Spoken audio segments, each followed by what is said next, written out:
भारत माता की, भारत माता की, भारत माता की। चार तरीके के मित्र होते हैं।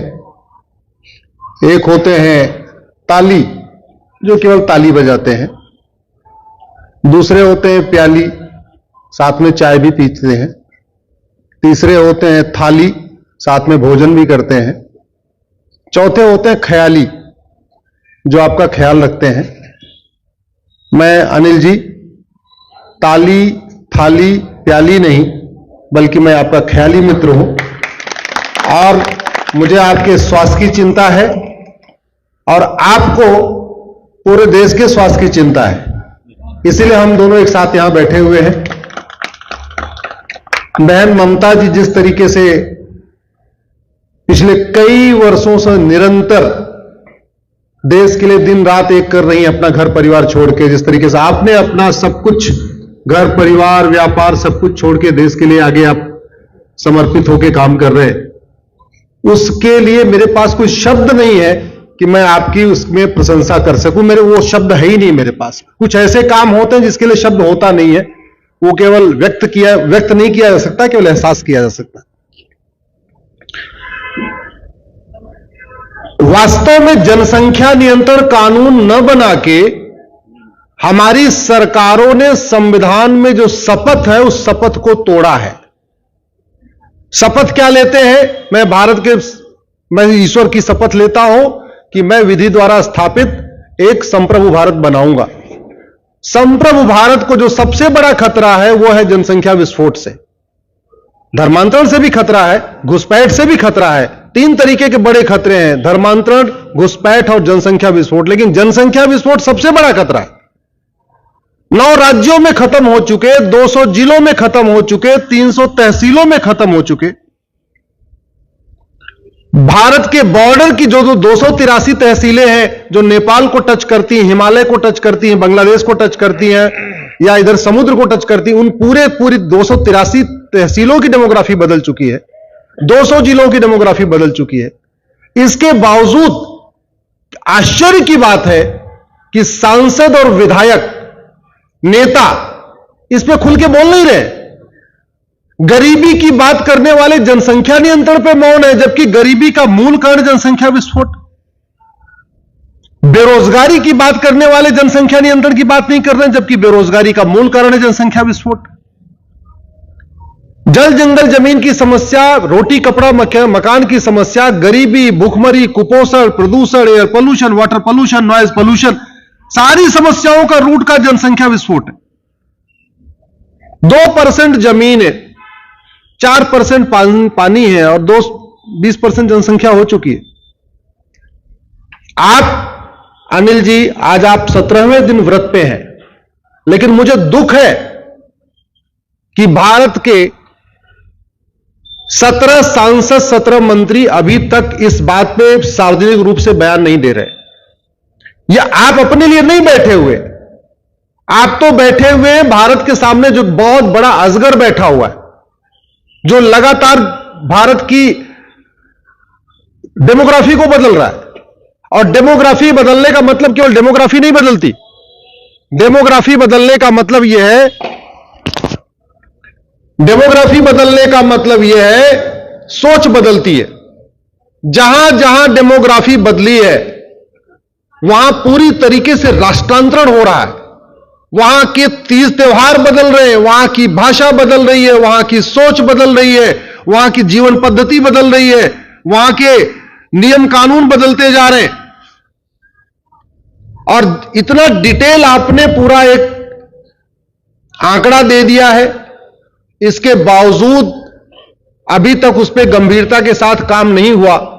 इसके लिए मैं सरकार से ज्यादा जनप्रतिनिधियों को दोषी मानता हूं, जिनका मुख्य काम है जो देश के सामने समस्या है उसको अपनी विधानसभा और अपने अपने लोकसभा, अपने राज्यसभा जो जहां बैठा हुआ उसको उठाना। बहुत सारे सांसदों ने उठाया भी है, उनका धन्यवाद। बहुत सारे सांसदों ने सार्वजनिक रूप से बयान भी दिया। आदरणीय गिरिराज जी ने सार्वजनिक रूप से मंत्री होते भी बयान दिया, उनका स्वागत है। लेकिन इसके लिए जिस तरीके से एक मार्च निकालना चाहिए था, कायदे से आज आप यहां पे अनशन पे बैठे हुए हैं, तो देश की जनता को सड़क पे होना चाहिए था।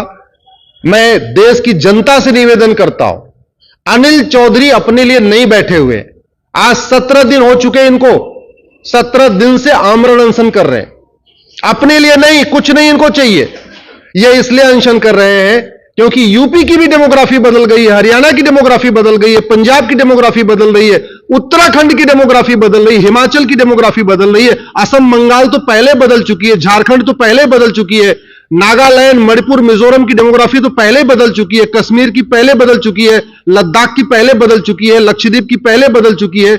ये तो बचे हुए 20 राज्यों को डेमोग्राफी रोकने के लिए बैठे हुए।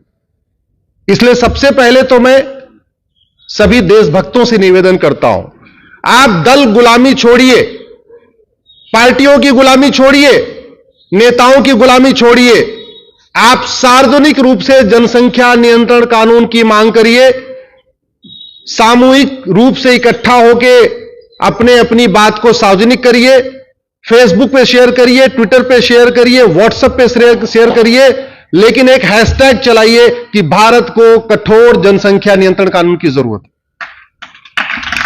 दूसरा, मैं इस देश के बुद्धिजीवियों से कहता हूं, लेखकों से, पत्रकारों से, कलमकारों से आग्रह करता हूं, इस देश में जो जल जंगल जमीन की बात करने वाले साथियों से निवेदन करता हूं, यह तो आपको भी पता है कि सारी समस्याओं का मूल कारण जनसंख्या विस्फोट है, फिर आप क्यों मौन हैं? इस देश के न्यूज एंकर सुबह से लेकर शाम तक इतनी बातें करते रहते हैं, ऐसे ऐसे कार्यक्रम दिखाते हैं जिससे जनता का कोई लेना देना नहीं। जनसंख्या नियंत्रण कानून से 50% समस्याओं का समाधान हो जाएगा, लेकिन न्यूज चैनल पे उस पर डिबेट नहीं हो रही है। एक फौजी हमारा 17 दिन से भूखा बैठा हुआ है और छोटी छोटी बात पे न्यूज चैनल पे डिबेट करने वाले एक इसमें कार्यक्रम करके एक ढंग से डिबेट नहीं करा पा रहे हैं कि पूरे देश में इस बात पे चर्चा हो कि जनसंख्या नियंत्रण कानून क्यों जरूरी थी। जहां तक अगर किसी को गलतफहमी है कि पढ़ाई लिखाई से जनसंख्या नियंत्रण होता है, तो मैं तो कहता हूं राहुल गांधी केरल के सांसद हैं और केरल में सबसे ज्यादा शिक्षा है, सबसे ज्यादा एजुकेशन केरल में है। वायनाड लोकसभा की पिछली 5 चुनाव की वोटर लिस्ट आप देख लीजिए। मैं राहुल गांधी से कहता हूं कि आप 1999 की वायनाड लोकसभा की वोटर लिस्ट निकाल लीजिए, 2004 की निकाल लीजिए, 2009 की निकाल लीजिए, 2014 की निकाल लीजिए, 2019 की निकाल लीजिए, और 5 लोकसभा के दौरान वहां वायनाड की डेमोग्राफी कैसे बदलती है आप देख लीजिए। आपको पता चल जाएगा कि वास्तव में एजुकेशन के बाद जनसंख्या नियंत्रण होता है कि नहीं होता है, और होता है तो किसका हो रहा है, या केरल में अगर जनसंख्या नियंत्रण कानून हो रहा है तो किसके कारण हो रहा है और किसके कारण नहीं हो रहा, आपको क्लियर हो जाएगा। अगर अखिलेश यादव जी को लगता है कि नहीं पढ़ाने लिखाने से जनसंख्या नियंत्रण हो जाता है, आप अपने लोकसभा में पिछले 5 लोकसभा चुनाव की वोटर लिस्ट निकाल लीजिए, या अपने मैनपुरी में मैनपुरी विधानसभा की पिछले 5 चुनाव की वोटर लिस्ट निकाल के देख लीजिए। जिस सांसद और विधायक को इस बात की गलतफहमी है कि एजुकेशन होने से जनसंख्या नियंत्रण हो जाता है, उसको मैं कहता हूं आप अपने विधानसभा की पिछले 20 साल में जितने चुनाव हुए हैं उसकी आप वोटर लिस्ट को निकाल के कंपेयर कर लीजिए। यदि किसी सांसद को इसको लगता है कि जनसंख्या नियंत्रण हो जाएगा पढ़ाने लिखाने से, तो आप अपने लोकसभा के पिछले 5 चुनाव की जनसंख्या जो वोटर लिस्ट है उसको निकाल के देख लीजिए। जिन राज्यों में पहले बदल गया है उसकी तो मैं बात ही नहीं कर रहा हूं। बंगाल के 14 जिले पूरी बदल चुके हैं, असम के 9 जिले बदल चुके हैं, झारखंड के 6 जिले बदल चुके हैं, बिहार के 8 जिले बदल चुके हैं पूरी तरीके से, यूपी के 22 जिले पूरी तरीके से बदल चुके हैं, राजस्थान के 8 जिले बदल चुके हैं, गुजरात के 6 जिले बदल चुके हैं, महाराष्ट्र के 8 जिले बदल चुके हैं, केरल के 4 जिले बदल चुके हैं, गोवा के 3 जिले बदल चुके हैं, पंजाब के 3 जिले बदल चुके हैं। मैं ऐसे 200 जिलों की लिस्ट तो आपको ऐसे हाथ में बता सकता हूं। लेकिन अगर इस जनसंख्या विस्फोट को नहीं रोका गया तो 20 से 25 साल के बाद बहुत गंभीर स्थिति हो जाएगी। 86,000 बच्चे रोज पैदा हो रहे हैं, यानी 2023 में 3.25 करोड़ बच्चे पैदा हो जाएंगे।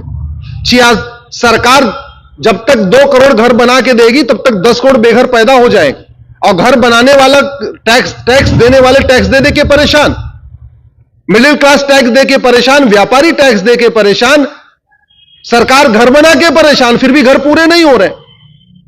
आज की डेट में जितनी योजनाएं चल रही हैं वो लगातार बढ़ रही हैं, हर चीज में मुफ्तखोरी में बढ़ रही है। उसका सबसे बड़ा कारण यह है जनसंख्या विस्फोट।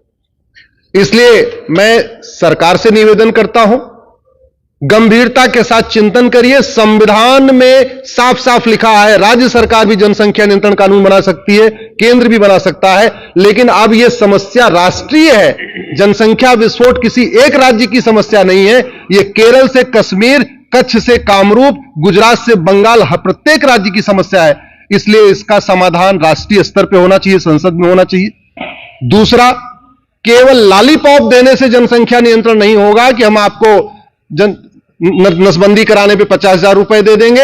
अगर ऐसी योजना आएगी 50,000 रुपए भी चला जाएगा, डॉक्टर और वो मिलकर आपस में बांट लेंगे और जनसंख्या नियंत्रण नहीं होगा। समाधान सीधे सीधे, तीसरा बच्चा होने पे वोटिंग राइट खत्म करिए, चौथा बच्चा होने पे नागरिकता खत्म करिए। सरकार के पास यह अधिकार है, वो वोटिंग राइट जिसको दे, जिसको छीने, उसमें टर्म्स कंडीशन डाल सकती है। ऐसे ही नागरिकता कोई फंडामेंटल राइट नहीं है, नागरिकता में भी टर्म्स कंडीशन डाली जा सकती है। संविधान के आर्टिकल 11 सरकार को यह पावर देता है, संसद को यह पावर देता है किसकी नागरिकता देनी, किसको नागरिकता देनी है, किसको नागरिकता लेनी है, ये सारे कंडीशन सरकार सेट कर सकती है। इसलिए मैं कह रहा हूं, तीसरा बच्चा होने पे राइट टू वोट खत्म करिए, चौथा और बच्चा होने पे सिटीजनशिप खत्म करिए, भारत की उसकी नागरिकता वापस लीजिए और 10 साल के लिए जेल में डालिए। जब तक सठे साठम समाचरे सिद्धांत के आधार पर कानून नहीं बनेगा तब तक जनसंख्या नियंत्रण नहीं होगा। सरकार 2 रास्ते हैं, चाहे सीधे सीधे जनसंख्या नियंत्रण कानून बना दे, दूसरा रास्ता है यूनिफॉर्म सिविल कोड लाके उसमें एक चैप्टर जनसंख्या नियंत्रण जोड़ दे। लेकिन जब तक जनसंख्या नियंत्रण नहीं होगा तब तक भारत की समस्याओं का समाधान नहीं होगा। और आपको यह जान के आश्चर्य होगा कि जनसंख्या नियंत्रण कानून आज नहीं, हजारों साल पहले आ चुका है। मानव इतिहास में सबसे पहले जनसंख्या नियंत्रण लागू करने वाले भगवान श्री राम है, और उन्होंने जनता के लिए नहीं लागू किया, अपने ऊपर भी लागू किया। भगवान राम के 2 बच्चे, लक्ष्मण जी के 2 बच्चे, भरत जी के 2 बच्चे, शत्रुघ्न जी के 2 बच्चे। मानव इतिहास में सबसे पहले कॉमन सिविल कोड लागू करने वाले भगवान श्री राम है। भगवान राम ने एक विवाह किया, लक्ष्मण जी ने एक विवाह किया, भरत जी ने एक विवाह किया, शत्रुघ्न जी ने एक विवाह किया। वाल्मीकि रामायण में इसका स्पष्ट वर्णन है, रामचरितमानस में इसका स्पष्ट वर्णन है। तो जब तक भारत में जनसंख्या नियंत्रण नहीं होगा तब तक समस्याओं का समाधान नहीं होगा। जनसंख्या नियंत्रण का 2 तरीका है, एक कानून बनाया जाए जनसंख्या नियंत्रण के लिए, दूसरा कानून बनाया जाए समान नागरिक संहिता के लिए। एक तरीका यह भी है, एक इंटीग्रेटेड कानून बना दिया जाए जिसमें यूनिफॉर्म सिविल कोड का भी पार्ट आ जाए, जनसंख्या नियंत्रण का भी पार्ट आ जाए। इसलिए मैं अनिल जी आपको धन्यवाद देता हूं, आपकी इच्छा शक्ति को मैं प्रणाम करता हूं, आपके मैं संघर्ष को प्रणाम करता हूं। जो आप पिछले 17 वर्षों से आप जनसंख्या नियंत्रण के लिए प्रयास कर रहे थे और पिछले 17 दिन से आप आमरण अनशन कर रहे हैं, यह कोई सामान्य बात नहीं है। लोग नौकरियों के लिए आमरण अनशन करते हैं, रिजर्वेशन के लिए आमरण अनशन करते हैं, कुछ पाने के लिए आरक्षण आमरण अनशन करते हैं। आप यहां पे देश की सुरक्षा के लिए बैठे हुए हैं। इसलिए मैं कह रहा हूं, जो काम विदेश मंत्रालय कर पाएगा, गृह मंत्रालय कर पाएगा, रक्षा मंत्रालय कर पाएगा, वो सारा का सारा काम एक कानून से हो सकता है। आप जनसंख्या नियंत्रण कानून बनाइए, आपका गृह मंत्रालय का आधा काम आसान हो जाएगा। आप जनसंख्या नियंत्रण कानून बनाइए, आपके बॉर्डर सुरक्षित हो जाएंगे, जो 300 तहसीलों की डेमोग्राफी बदल चुकी है। नागरिकता छीनने वाला, मैं बार बार कह रहा हूं, लॉलीपॉप वाला कानून नहीं चाहिए। तीसरे बच्चे पे राइट टू वोट खत्म, वोटिंग का अधिकार खत्म। चौथे बच्चे पे नागरिकता का अधिकार खत्म। अगर आपको लगता है कि ऐसा संभव नहीं है, मैं सुप्रीम कोर्ट के वकील के नाते संविधान को थोड़ा बहुत जो मुझे जानकारी के नाते बता रहा हूं, संविधान का आर्टिकल 11 यह सरकार को पावर देता है, वो जब चाहे जिस आधार पे टर्म्स कंडीशन सेट करके जनसंख्या नागरिकता वापस ले सकता है। इसलिए मुझे लगता है अब समय आ गया है एक कठोर कानून बने।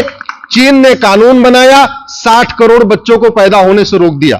हमने अगर कानून बनाया होता, आज भी हमारी जनसंख्या 60 करोड़ कम होती, हम 150 करोड़ की बजाय 90 करोड़ होते, तो मुझे लगता है गरीबी भी कम होती, भूखमरी भी कम होती, कुपोषण भी कम होता, प्रदूषण भी कम होता, अराजकता भी खत्म होती, आतंकवाद भी कम होता, अपराध भी कम होता। मैंने व्यक्तिगत तौर पे अपने संपर्कों के जरिए भारत की कई जेलों में सर्वे कराया। आप गाजियाबाद की जेल में सर्वे करा लीजिए, आप गुड़गांव की जेल में सर्वे करा लीजिए, आप नोएडा की जेल में सर्वे करा लीजिए, या जिस सांसद विधायक अपने अपने क्षेत्र के अपने अपने जिले की जेल में सर्वे करा लीजिए। आपको वहां चोरी करने वाले, झपटमारी करने वाले, चेन स्नेचिंग करने वाले, मोबाइल स्नेचिंग करने वाले, नशा तस्करी करने वाले, फिरौती करने वाले, आपको क्लियर हो जाएगा कि सीधा सीधा संबंध है इसका जनसंख्या विस्फोट से। डायरेक्ट सम रिलेशन है इसका। जनसंख्या विस्फोट होगा, अपराध कम होगा, जनसंख्या विस्फोट होगा, बाकी जो और हमारे राष्ट्र की सुरक्षा के लिए खतरे हैं वो भी कम होगा। अब सरकार एक गंभीर कानून बनाए, मैं ऐसा पूरा विश्वास करता हूं। मैं आप लोगों से आग्रह करता हूं इस विषय को कि एक 17 दिन से एक हमारा योद्धा आमरण अनशन कर रहा है, इसको घर घर पहुंचाइए, जन जन तक पहुंचाइए। फेसबुक पे शेयर करिए, ट्विटर पे शेयर करिए, इंस्टाग्राम पे शेयर करिए, व्हाट्सएप पे शेयर करिए, लेकिन आप लोग अपने अपने स्तर पे हर संभव प्रयास करिए। और मैं सभी देशभक्तों से रिक्वेस्ट करता हूं, आप नहीं आ पा रहे हैं दिल्ली, कोई बात नहीं, आप गाजियाबाद नहीं आ पा रहे हैं, कोई बात नहीं, अरे अपने क्षेत्र में एक दिन सामूहिक रूप से अपने सांसद से तो मिल सकते हैं ना। शादी विवाह के लिए छुट्टी करते हैं, घूमने टहलने के लिए छुट्टी करते हैं, मौज मस्ती के लिए छुट्टी करते हैं, आराम करने के लिए छुट्टी करते हैं। देश के लिए एक दिन आप सामूहिक रूप से इकट्ठे होकर अपने सांसद को नहीं पकड़ सकते? जाइए अपने सांसद के पास, घेर के बैठिए सांसद को अपने 10 4 घंटे, 6 घंटे, 8 घंटे। एक दिन में नहीं मिलेंगे, 2 दिन नहीं मिलेंगे, 3 दिन नहीं मिलेंगे, अरे 2-4 बार प्रयास करिए। जनसंख्या नियंत्रण कानून बन जाएगा, देश सुरक्षित हो जाएगा। नहीं अगर हुआ